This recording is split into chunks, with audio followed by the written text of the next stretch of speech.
വയനാട്ടിലെ ദുരന്തബാധിത പ്രദേശങ്ങൾ സന്ദർശിക്കാനായി പ്രധാനമന്ത്രി നരേന്ദ്രമോദി കേരളത്തിലെത്തി. ശനിയാഴ്ച രാവിലെ 11:15 വ്യോമസേനയുടെ എയർ ഇന്ത്യൻ 1 വിമാനത്തിൽ അദ്ദേഹം കണ്ണൂർ വിമാനത്താവളത്തിൽ ഇറങ്ങി.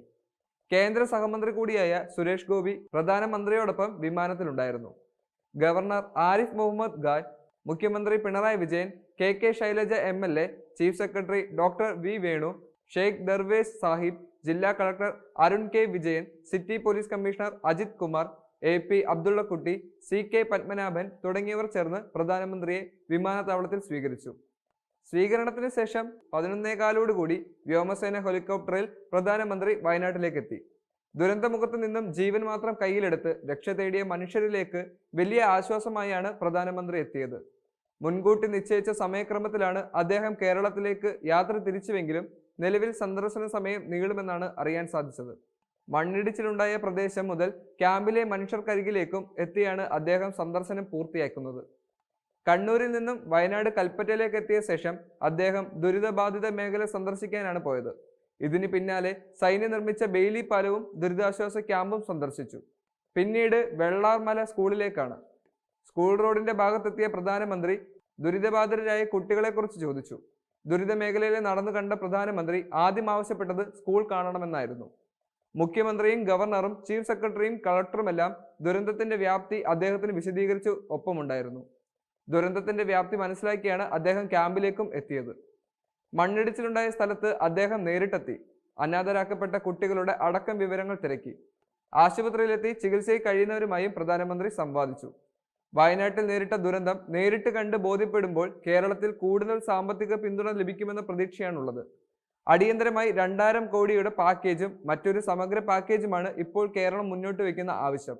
മറ്റ് സംസ്ഥാനങ്ങളിൽ പ്രകൃതി ദുരന്തമുണ്ടാകുമ്പോൾ കേന്ദ്ര സർക്കാർ ഇടപെടൽ സജീവമാണ്.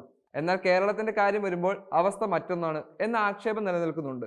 വയനാട് ഉരുൾപൊട്ടലിനെ ദേശീയ ദുരന്തമായി പ്രഖ്യാപിക്കണമെന്ന ആവശ്യമാണ് കേരളം മുന്നോട്ട് വെക്കുന്നത്.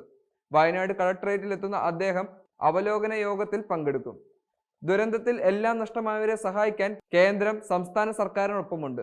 ദുരന്തമുണ്ടായതു മുതൽ താൻ ഇവിടെയുള്ളവരുമായി ബന്ധപ്പെടുന്നുണ്ടായിരുന്നു. അതിജീവിതരിൽ നിന്നും അവർ കണ്ടതും അനുഭവിച്ചതും ചോദിച്ചറിഞ്ഞുവെന്നും അവലോകന യോഗത്തിന് ശേഷം അദ്ദേഹം പറഞ്ഞു. പ്രകൃതി അതിന്റെ രൗദ്രഭാവമാണ് പ്രകടിപ്പിച്ചതെന്ന് ഉരുൾപൊട്ടലിനെ അദ്ദേഹം വിശേഷിപ്പിച്ചു.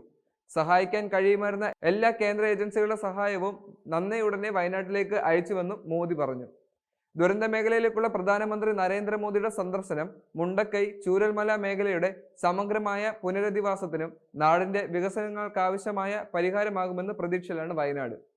മോദിയുടെ വയനാട് സന്ദർശനത്തിനെ തുടർന്ന് വയനാട് MPയും പ്രതിപക്ഷ നേതാവുമായ രാഹുൽ ഗാന്ധി പ്രതികരണവുമായി എത്തിയിരിക്കുകയാണ്. ഭയാനകമായ ദുരന്തം നേരിട്ട് കണ്ടറിയാൻ വയനാട് സന്ദർശിക്കുന്നതിന് നന്ദി മോദിജി. ഇതൊരു മികച്ച തീരുമാനമാണ്. ദുരന്തത്തിന്റെ വ്യാപ്തി നേരിട്ട് കണ്ടറിയുമ്പോൾ ഉരുൾപൊട്ടലിനെ ദേശീയ ദുരന്തമായി പ്രധാനമന്ത്രി പ്രഖ്യാപിക്കുമെന്ന് ഉറപ്പുണ്ട്. രാഹുൽ ഗാന്ധി ആത്മവിശ്വാസം പ്രകടിപ്പിച്ചു. അദ്ദേഹം സോഷ്യൽ മാധ്യമങ്ങളിൽ എഴുതിയതാണിത്. വയനാടിന് വേണ്ടി ശക്തമായി സംസാരിച്ച രാഹുൽ ഗാന്ധി വയനാട് സന്ദർശിക്കുകയും ദുരന്തത്തിൽപ്പെട്ടവരെ കാണുകയും ചെയ്തിരുന്നു. പ്രധാനമന്ത്രി നരേന്ദ്രമോദിയുടെ വരവോടുകൂടി വയനാട്ടിൽ ശക്തമായ പുനരധിവാസം സാധ്യമാകും എന്നാണ് പ്രതീക്ഷ. കേരളം ഒന്നടങ്കം അതിജീവനത്തിന് വേണ്ടി പരിശ്രമിക്കുമ്പോൾ കേന്ദ്ര സർക്കാരിൽ നിന്നും ശക്തമായ സഹായം കിട്ടുമെന്ന് തന്നെയാണ് എല്ലാവരും പ്രതീക്ഷിക്കുന്നത്. കേരളം കണ്ട ഏറ്റവും വലിയ ദുരന്തത്തിന് കേന്ദ്രത്തിൽ നിന്നും അർഹമായ സഹായം ലഭിക്കുമെന്ന് തന്നെ നമുക്ക് പ്രതീക്ഷിക്കാം.